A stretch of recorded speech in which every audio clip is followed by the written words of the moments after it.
Started out at Claude Hike, and then I went to Arrowhead for 6th and 7th grade. Every time I get to talk about Miss Green, I just remember she had a quote on her desk, and it was good, better, best. Never let it rest until your good is better and your better is the best.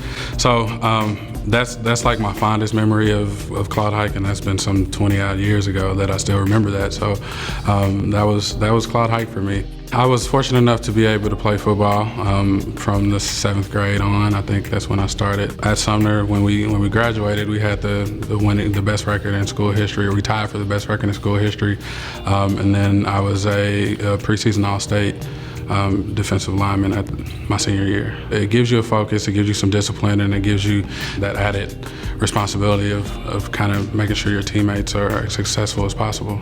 Graduation was a nervous time because it's the first time where you're not going to be in the household with your parents, and you're going to go off to this new school and meet a bunch of new people. So we spent a lot of time visiting schools. I ended up going to K-State to pursue my education, but we spent a lot of time visiting schools, a lot of time talking to people who were in those schools, and some of the things that we wanted to think that we would get in that first year, first semester, and making sure that we were prepared. I always knew that I wanted to do something computer related. So I took a computer programming class, and that's eventually what I started my career in.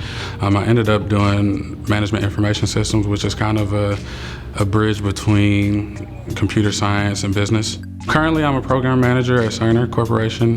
My responsibility is kind of making sure that our documentation that we send out to our clients and the rest of our company is consistent and has a consistent level of quality. If I can go give somebody else an opportunity that I didn't have to be successful, then that makes me feel better, and then that helps them ultimately along the way.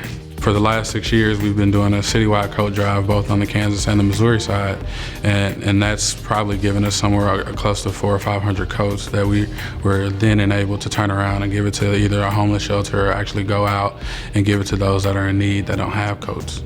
We're in our 6th year of our coat drive, and then we're in our 4th year of the Conversation. The Conversation is an event that we do at K-State to kind of help our incoming freshmen transition from high school.